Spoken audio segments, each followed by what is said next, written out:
Hi everyone, welcome back to Her Happy Mind. My name is Victoria, and I'm using my master's in positive psychology to teach you that happiness isn't just luck, it's skill. And on today's episode, we have Ekta, a coach, and specifically talking on this side of her coaching is about grief. So I wanted to have her on Her Happy Mind Yaps because grief is something that all of us will experience one point of time and a few times actually. And there's a lot of episodes out there about the comforting side of grief, but I really want to go beyond that with Ikta and really ask her, what is it? What are the honest thoughts about grief? What are things that people avoid? What are things that people need to understand? And what's the meaning of grief? And, what it's like, how to enjoy the messiness, how to enjoy the anger, how to get through the identity loss, and how to create a new identity. And these are all things that people have of, I feel pressured to move on, or I feel pressure that I'm going to forget about this person.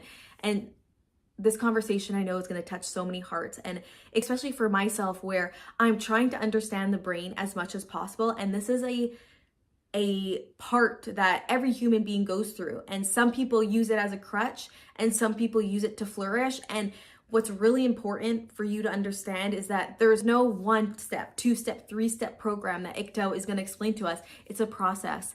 It's understanding yourself. It's being open with yourself. It's being mindful with yourself and not giving up on yourself. And time is the biggest healer. And so I want us to understand that this is something that we all experience, we all go through. And at the end of this episode, I want you to feel a little bit better. If you are going through grief right now, whether it's a loss of someone, whether you cut this person out of your life, or you no longer talk to this person anymore, no longer emotionally attached to this person, how can you properly heal and move on?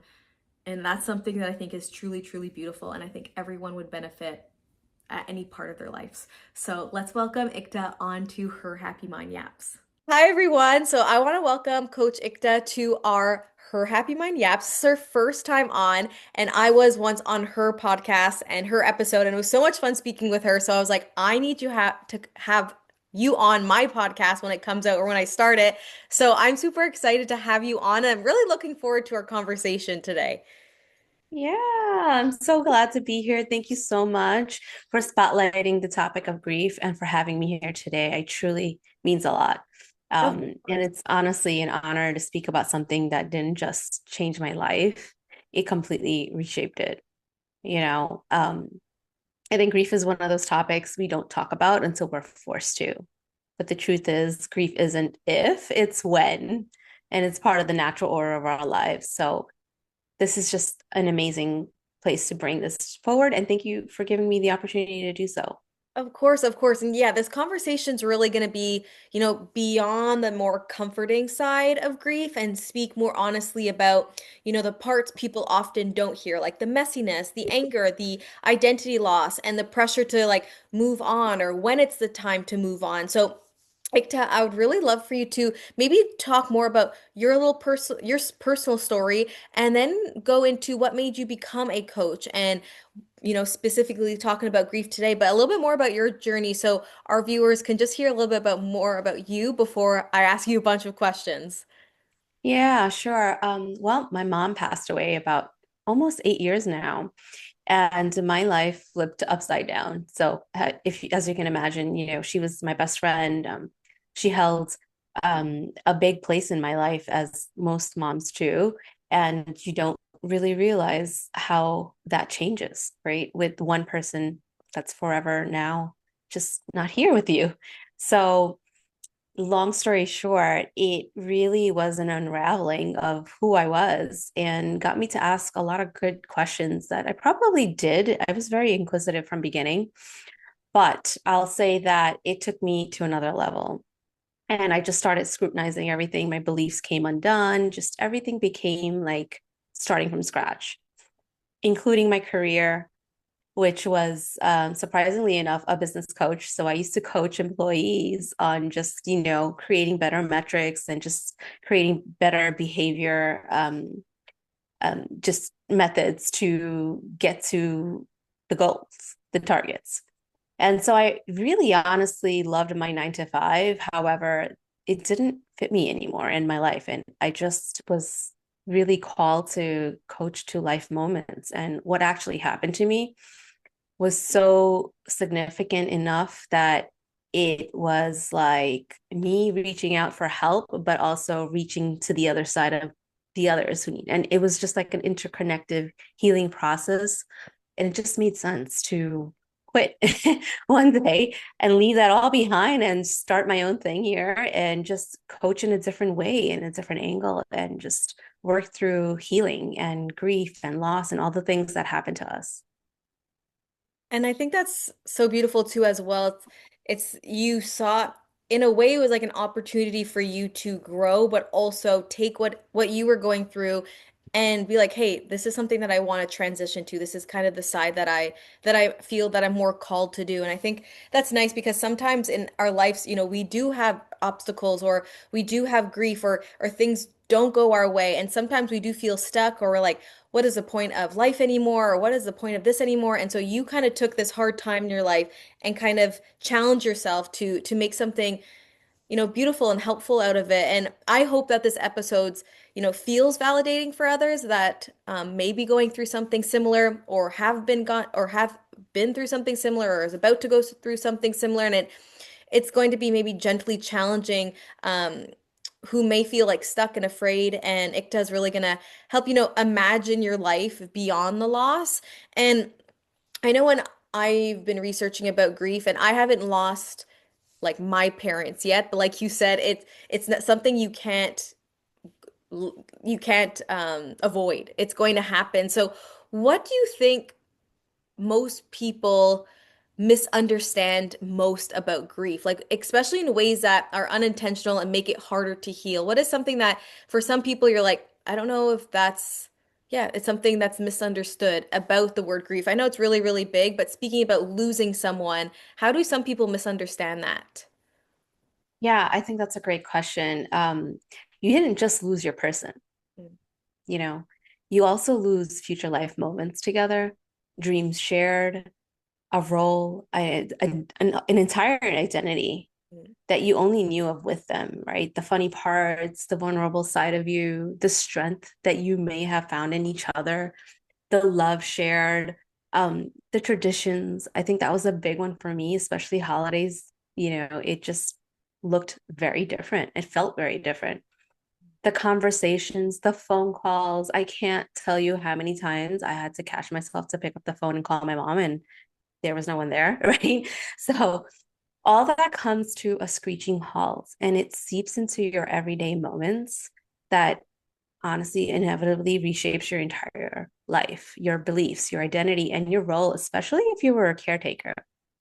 mm, So I would say to those who are not yet in the grief club, because it is inevitable, that, you know what they say, death and taxes, to recognize that there is more to the grief journey than just losing the physical sense of your person. It shatters the way you were in the world because of them in your life. And that changes how you show up in the world. And it just creates this incredible gap of what it was and what it is now. And it really can't uncome done, right? It forces you to reckon with it in a moment's notice. It's a I like to say that grief is a whole mind, body, and everyday experience. You really can't expect the same person anymore. And mm. that's an important part to understand. And I think it's not that it's misunderstood, it's just not visible. It's more of the behind the scenes. Visible is, yeah, a great word. It's you're like peeling a new layer of yourself of, okay, this was me with my mom or with my whoever it was, and this is me now without this person. And I always found it so interesting as well because when someone does pass away, we do get a lot of support. Most of us do have like funerals or celebrations of life, and people are always like, text me if you need anything. Or some people give us food and casseroles that we can freeze. And there's so many things that I've experienced going to my family, like family friends that have passed or great grandparents that have passed. And I feel like there is so much community around it. But why does grief often feel like so isolating at the same time, even when you do have the support system around you in that given moment when they do pass? Yeah, it's an interesting question. And it took me to two different places Mm, in how I would want to respond to that because we talked about the question includes like, why does it feel so isolating? Even though we have people around us that's supporting us, right? And I'll answer it in two parts. And one is that I believe isolation is a necessary part of the grief journey. You just can't escape it. There's parts of the journey that only you can touch on. No one can really capture that for you or support you in a way that you think. So there's that part of the journey that is going to require isolation, mm, or I like to say solitude. It just has a more softer, intentional meaning to it rather than like I've isolated myself. It's more like I've required solitude for myself. I am asking for that for myself because that is what's serving me in this moment, you know? Um, and then the other part of it is, yes, there might be, you'd be lucky to have people surrounding you, supporting you by, calling and texting, maybe grabbing dinner for you or whatever it may be, the basic needs, right? And that too is really important. But like I said, it's going to touch on some of the surface level support that you need and is still very important, especially in those times where basic needs become very hard to manage and do for yourself. And you remember, right? So, but in the end, the isolation is still going to have to be met with. You're going to have to meet with yourself. Um, and that's why it has to be isolating. You got to meet yourself and you need to be your biggest advocate during this life-changing event. I mean, what I mean by that is you need to learn how to support yourself. It mm, could look like attending a grief community meeting. It could look like saying no to an event that is upcoming because it's just too draining. mm, It could look like taking time to just be with yourself and cry. Um, Maybe committing to writing down your thoughts, which was my biggest save, to be honest. It could look like recreating new traditions because the old ones, they don't fit. mm, Whatever that thing is that you need to give yourself, um, I think isolation or solitude can create space to embrace what was lost and understand on your own terms what you need. And then come in a place where you gain the clarity to even ask for that support mm, outside of like, can you pick up dinner for me? Like maybe presence, maybe can you go with me to the meeting? Because I don't want to go alone, whatever it is. So mm, I think both are needed.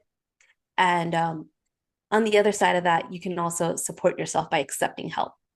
mm, And I think that's another big one that ties into isolating. Like we don't want to isolate. We want to be able to accept, even knowing when to ask for help because some things are just too big to do alone.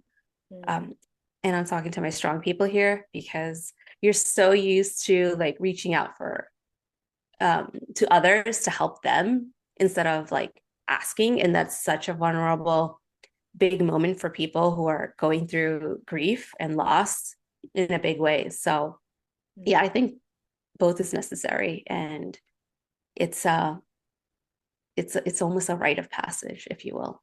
mm. Yeah, there needs to be like a healthy medium to it all because the next kind of thing that came to mind when you were saying that was isolation is great, and I know for myself as well as like after teaching, I know it's totally different, but teaching a long day, I need to isolate myself. Like I don't want to talk to anyone on the ride home. I don't want to have music on. Like I need that time to be by myself. And I know that about myself. And you were saying grief is the same thing. You do need that time by yourself. But how can grief quietly become part of someone's identity and start actually holding them back? Like, is there a side to it where people start, or maybe you've experienced this, where grief is becomes just who you are? Oh, that's the person that lost their mom, Mm. or that's the person that this happened to them. How does that start holding them back? Like, how does that start making them stuck in their identity as well? That you were like, well, journaling really helped me. Can some people use it the opposite way and have it as more as a crutch? Yeah, I, I would say that. And I wanted to just say one more thing about like what we said earlier is that loved ones can only care for you only so far, and they can only carry you so far. So there will be parts of you that you will have to meet yourself in the depth of your loss, and it's not something you have to fix, but just honor the emotions coming up, allow it to take hold safely, and then transform you. Um, and that's a journey that no one can walk, honestly. And that's why it feels isolating because you may not know how to do that for yourself, Mm. right? So that's a big one for us to just grapple with is just learning how to help ourselves. And then speaking to how it can become our part of our identity. Yeah, it's tricky. I would say because you can't really tell someone how to grieve either and what their timeline should look like. It's a very individual journey to take. And I'll say that we don't want to get stuck either. Mm. We do want to allow our own timing and also create awareness around who we are becoming in the process. And I'll speak for myself and my experience. It was very intentional for me to see what was happening as it is and check in with myself. So I would say that you need to check in with yourself and get honest. And that's something that has to come from within. Because you're right. Sometimes we can get stuck in the identity of this is who I am now, this is my life, and and it's a deeper reflection and point of desire that you need to create for yourself to step out because it does take over. Mm. And that could look like 5 years for someone, or it could look like 10, 15, or just the rest of their life. And so it's a very intentional decision and choice that we have to make. And we can only do that by checking in with ourselves and wanting that, creating that desire to want something new, want something different. And that's part of why I do what I do is to create those glimmers of possibilities that it is possible that and there's so many things that I can say about why we don't do that, and it's so individual and nuanced. But yeah, I think we can get stuck, but we get to also ask questions and reflect and create a desire of wanting more for ourselves. And that comes with choice. Absolutely. Absolutely. And I know for in my page too, I do a lot of like my videos on Her Happy Mind is a lot of neuroscience of like the neurons connecting and habits and Mhm. if you continue doing something, it's a stronger brain connection. And a lot of people ask me, well, how long is it going to take for me to be happy? Or how long is it going to take for me to have a grateful heart again? Or how long? And it's always like, how long, how long, how long? But you just said something that I tell them all the time is that everyone has a different time period, a timeline. And, if this might be your second loss in the family, or might be your first, or it might be, so everyone has it in such a different way. And it's differently calculated for each person. And the same thing goes for happiness is that I can't, there's no blueprint. There's no, this is step A and this is step Z. And once you get to down to step Z, like you are going to be cured and healthy and everything again. It's so different for everyone. Each path is different. And I was talking to a friend as well, and she was saying that her loss, because I was talking to her how I was going to be talking to you about grief, and she said, I haven't lost my parents yet, but I lost my sister, and not in a she passed away and went to the other side, but we just don't talk anymore. And no matter where you are listening to this episode, it doesn't have to be someone that passed. It can be someone that you lost. Maybe it was a relationship. You still grieve people.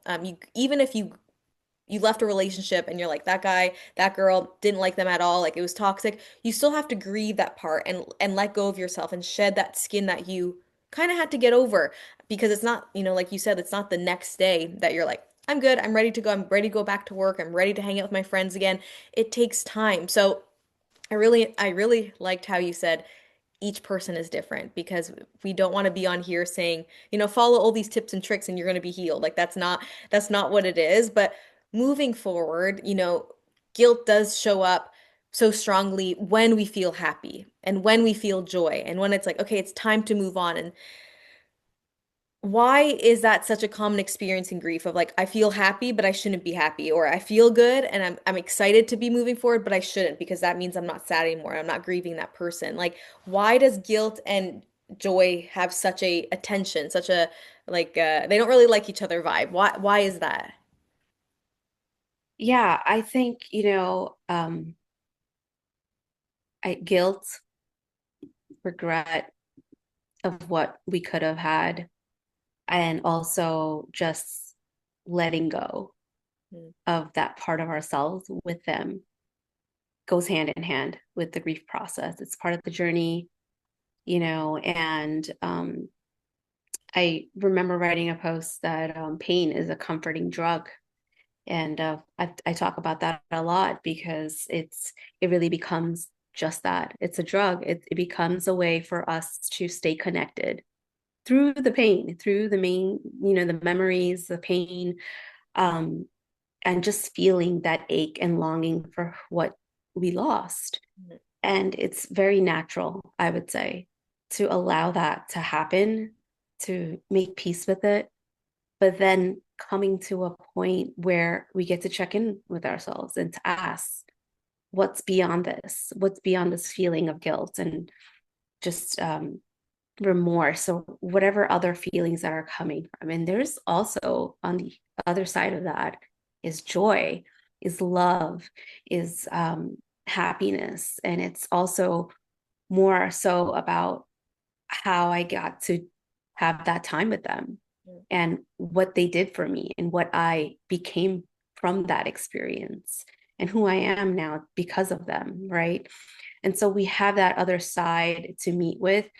And I guess what I'll say to the listeners who are not in the grief club is that it's really hard for us to understand that piece because it's like you're doing it to yourself. Like you don't have to sit in the guilt anymore or to move forward. Like you know, but it's really hard to understand that moving outside of your pain sometimes can feel like we're letting our love and bond go.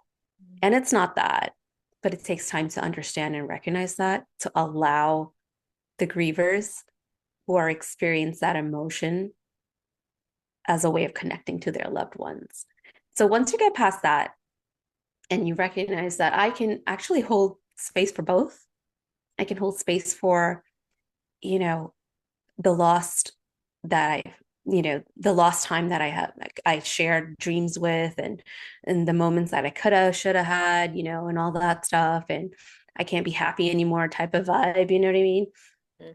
You get to a point where you're like, it was wonderful and I loved it. And now I'm going to carry them forward. And I can tell you that some of my best new created moments, traditions are always keeping them in the center of it, right? So I've created new traditions, for instance, where I honor them by, maybe putting on a song that they used to listen to or saying their name and or reminding a funny joke, whatever it is, they come along with you, is what I'm trying to say. Mhm. You don't have to let them go.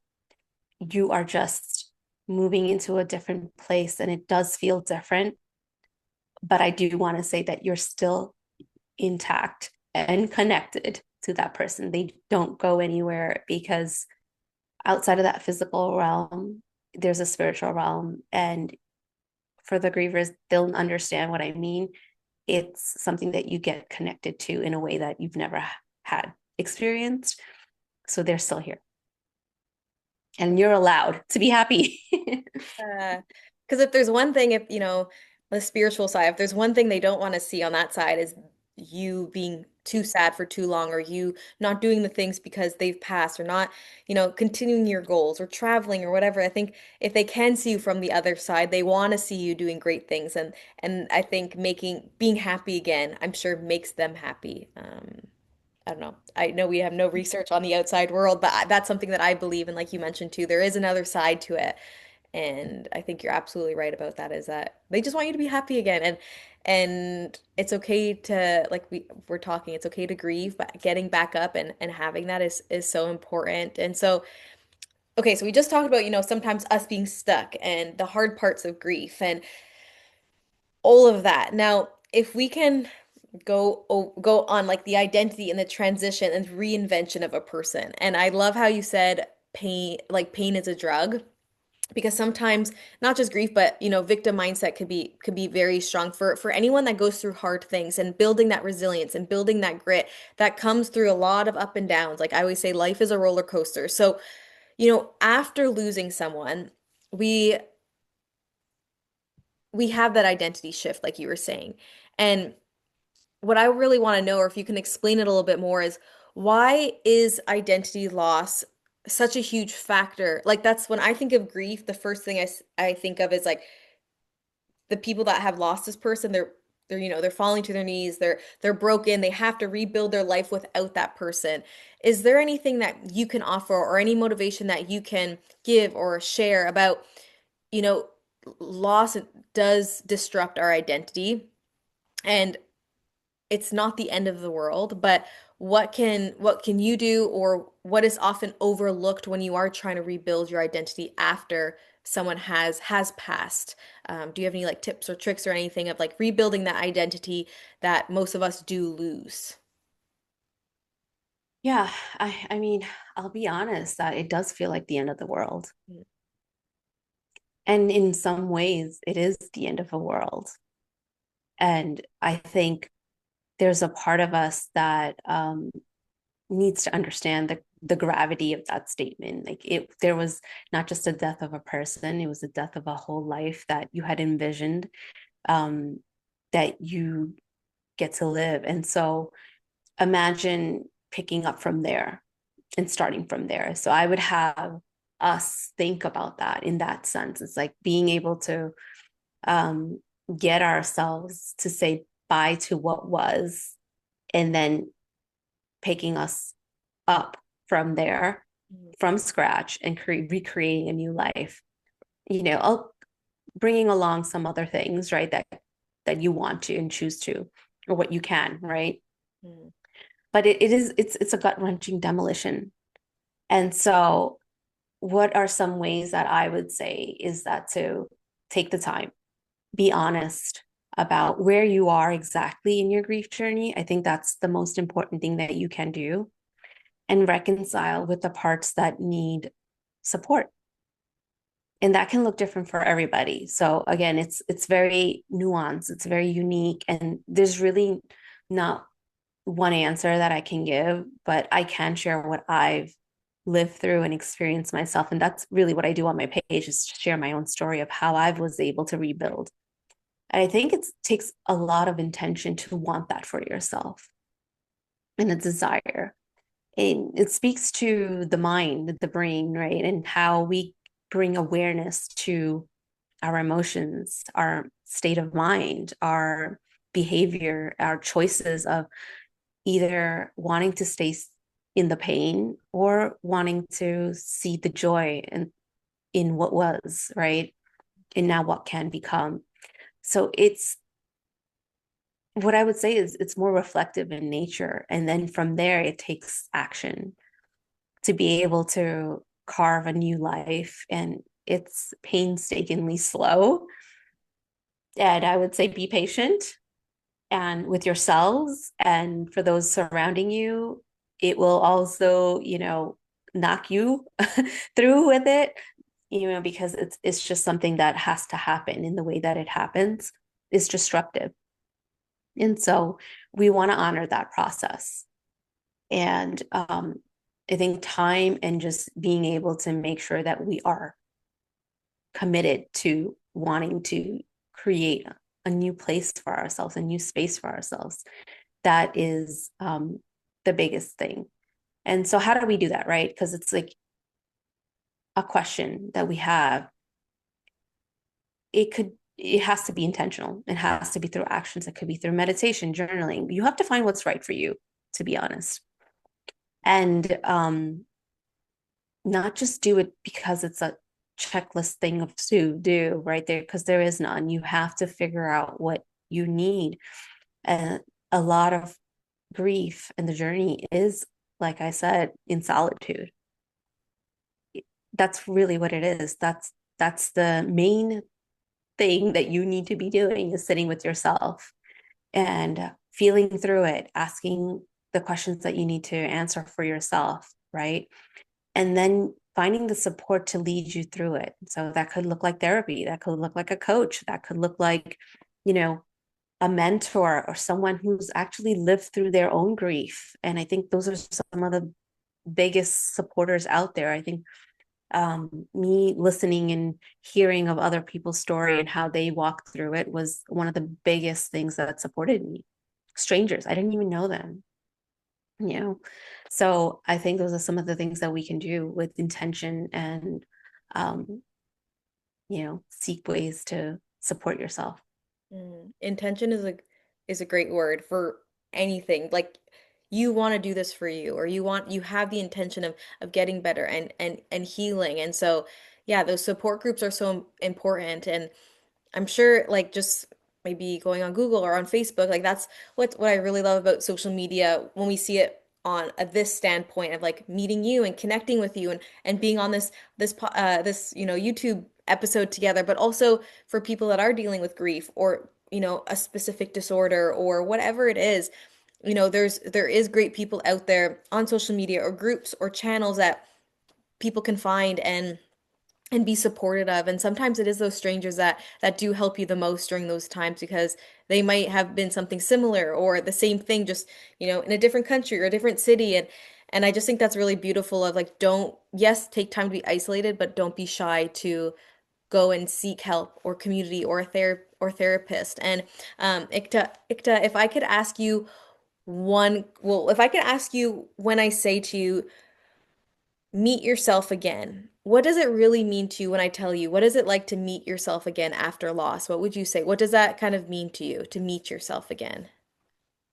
Yeah, I just love how that even sounds to Mm, like meet yourself again, right? And there's just like some energy behind just even saying that. If you say it, like meet yourself again, like you get to do that.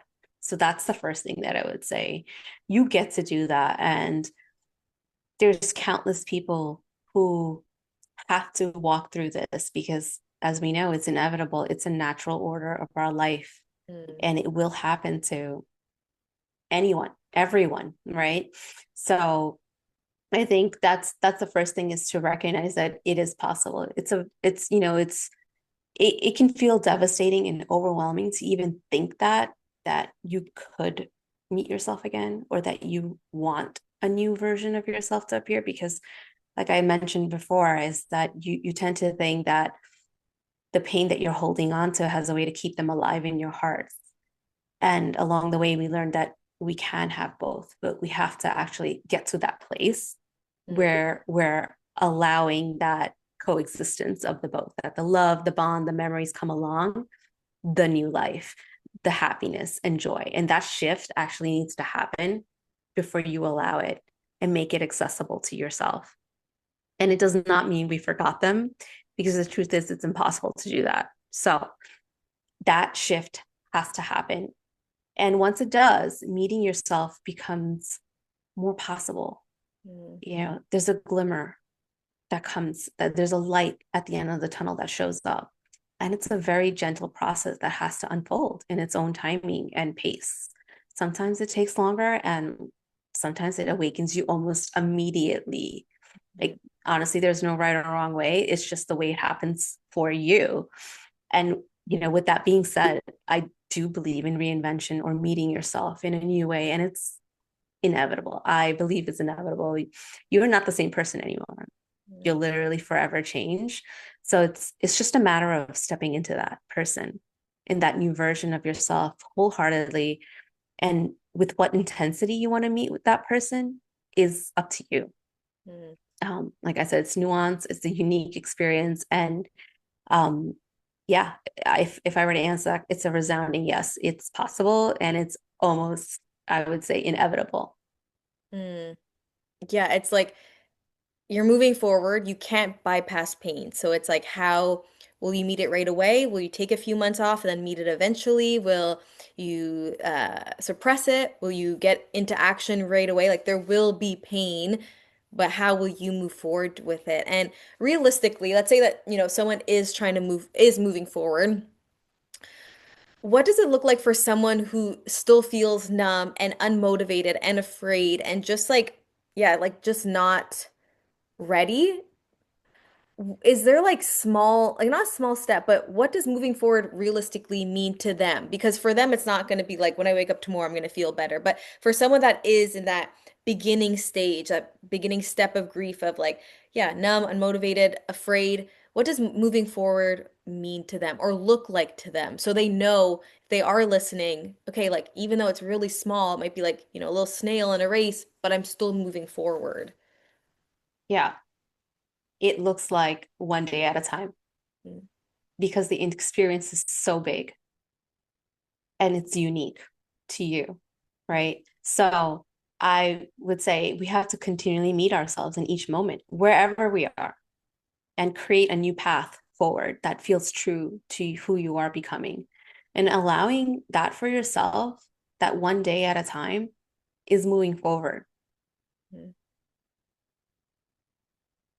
Yeah, just yeah, waking up and just being like, I woke up today and I can try it again. And Yeah. And I know that sounds so simple, yeah, right? It sounds so simple yeah. because that's all you can do Mm, when you're grieving. Like I said, it's such a monumental event and experience. It's changed your life forever that it is a bite-sized movement that you have to make. It's momentum you have to carry in every small step, every single day. And every single day will look and feel different. And I can guarantee you that. Let me just say that. So we want to keep it bite-sized. We want to keep it small. We want to keep it intentional. And we want to keep it focused. And just hang in there is what I would say. Hang in there and honor yourself one day at a time. mm. And you'll find yourself moving forward.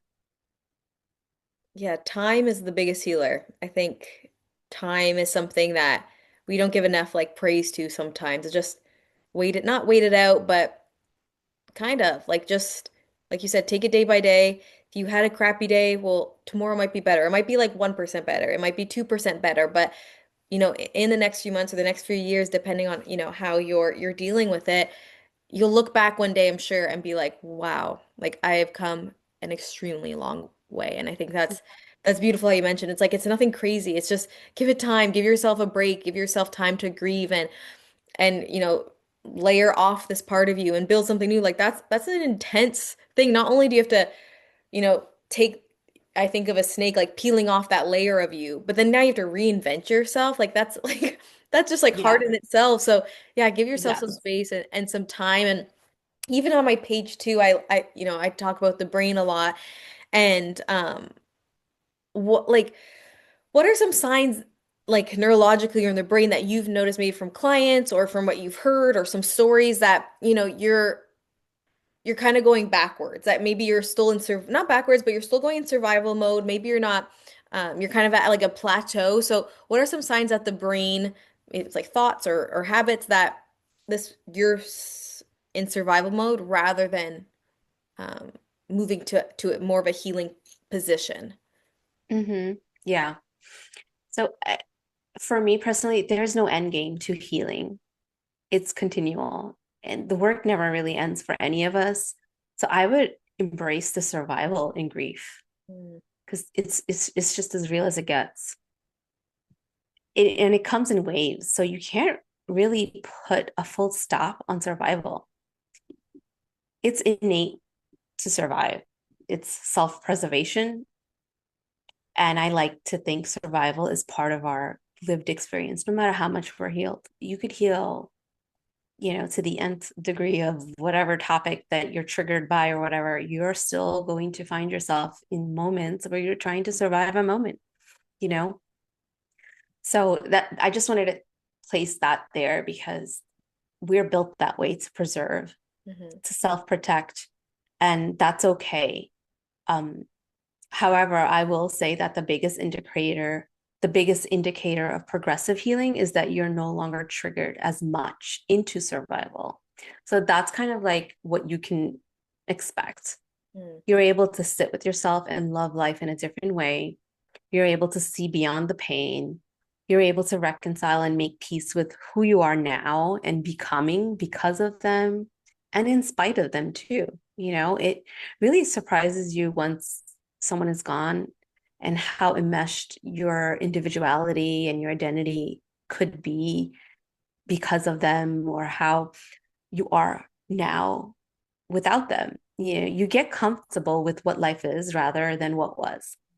And that's how I would say that it's a sign of healing. It becomes a natural evolution from, what it was. And there's an understanding of impermanence that guides your ability to detach and yet hold love and space for what was and yourself at the same time. So it becomes like more of an integrated process of the experience and it becomes whole.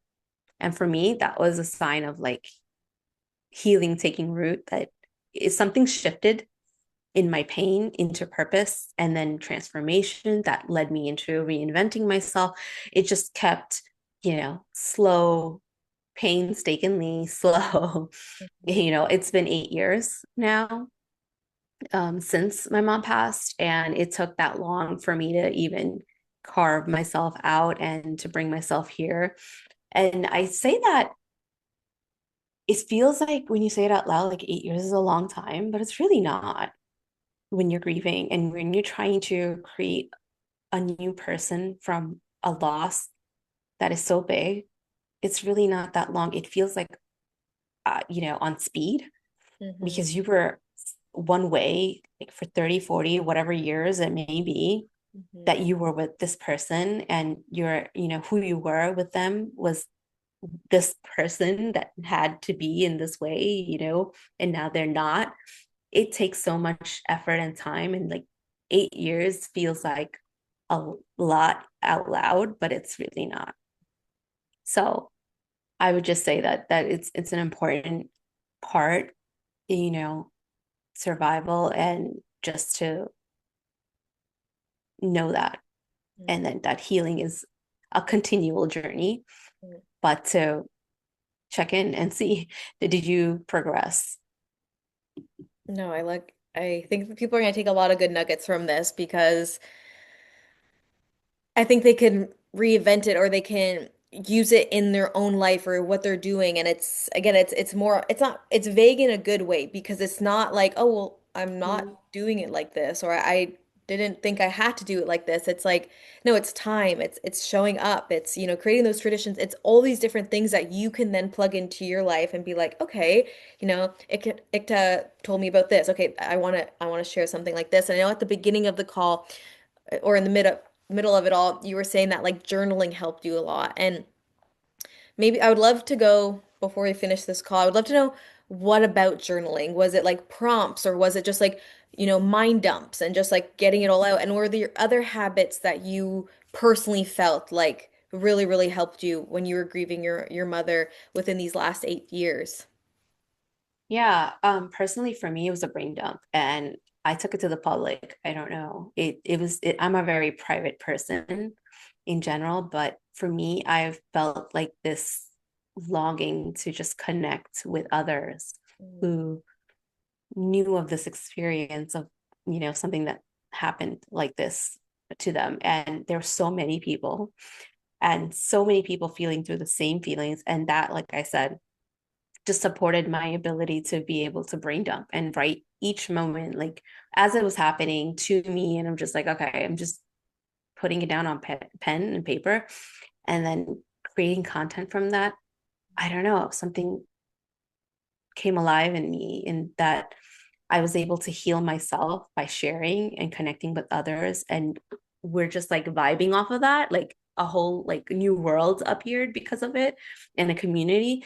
And just there's just so much support. And I'm not saying that's what you need to do. I wanted to go back to what you said, like we have to kind of keep it vague on what this could look like, because it's so important to not prescribe a way that we can grieve.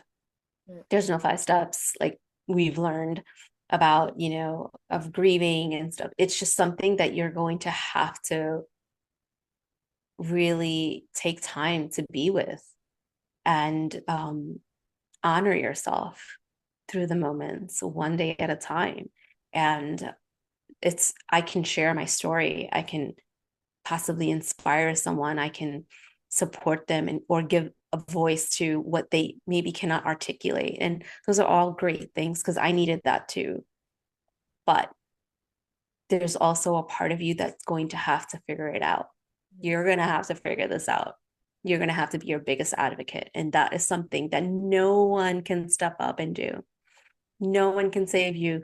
And that is like the number one lesson that I learned. And that's kind of how you recognize that no one's coming to save you. Mhm. Like, pick yourself up, figure it out, get the help you need, Mhm.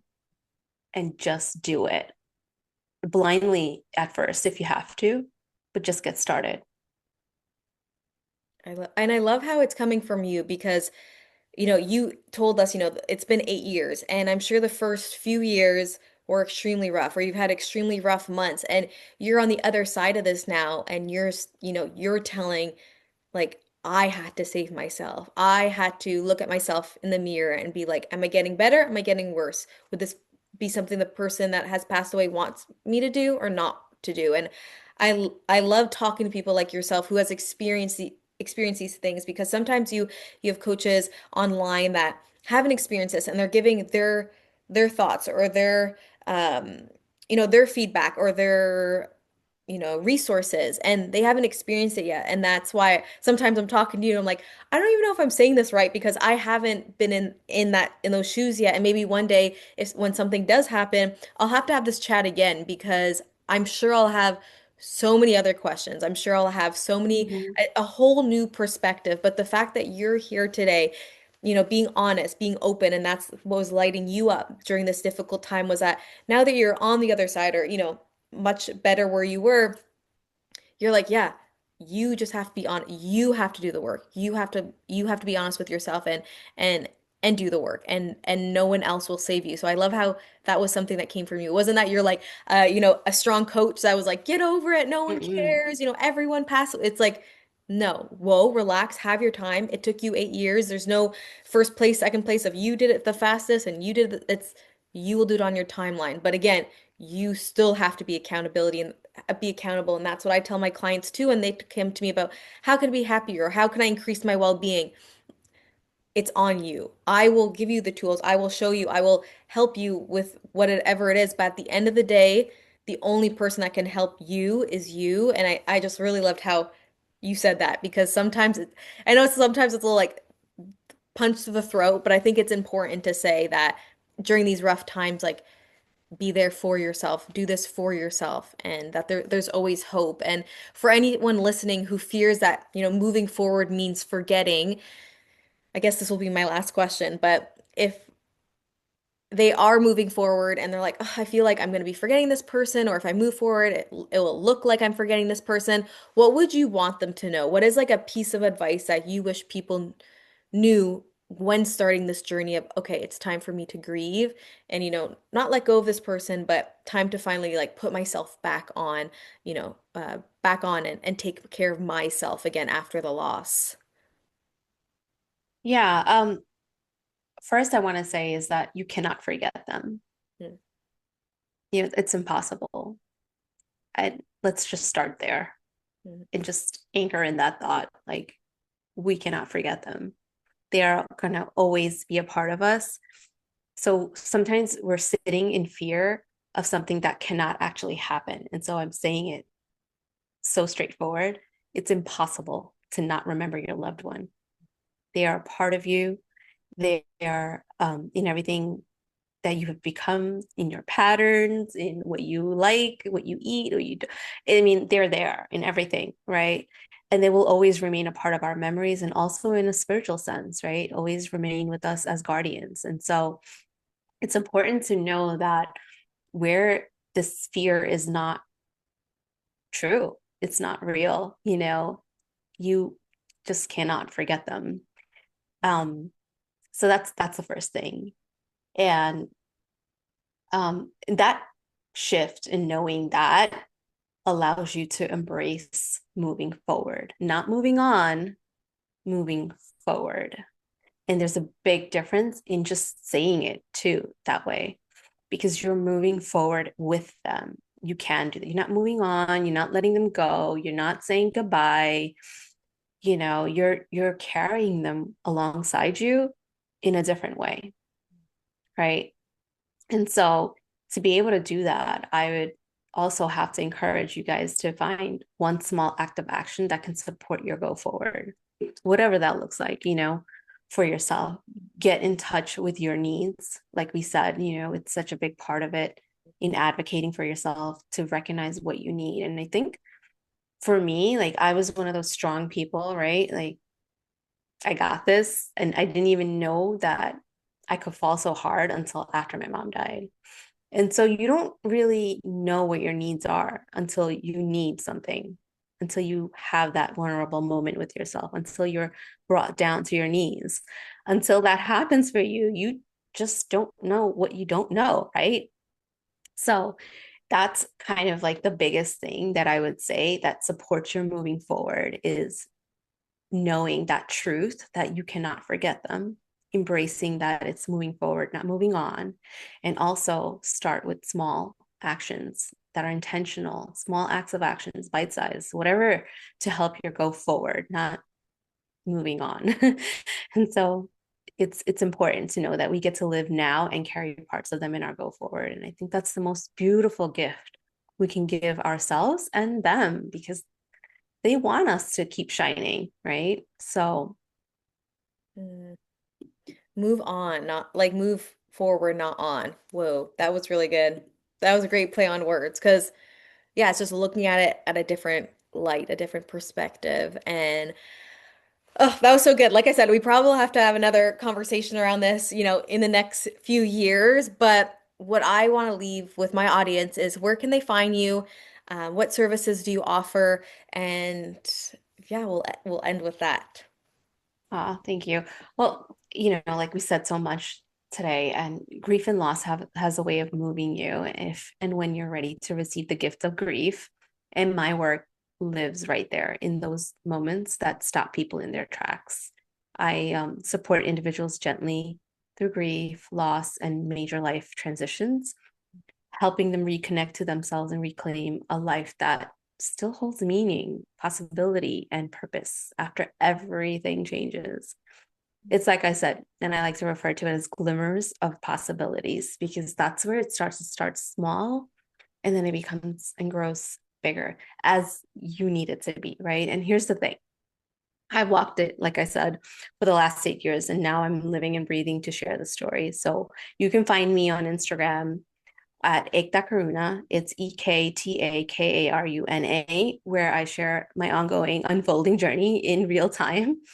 And there's also a link in my bio with my offerings, including a free consult to explore how I can support you personally and if it's a good match. So, yeah, I just wanted to thank you so much for the time, the space, and the conversation, Victoria. I love speaking with you, and I feel connected with all the things that we've talked about and worked together on. And I truly loved being here. Thank you so much. Thank you. And thank you for coming on and expressing your wisdom and giving us all these powerful tools and tips. And I think mindset at the end of the day of how to deal during this difficult time. So I appreciate what you do. It's super powerful. It's beautiful, honestly, what you do.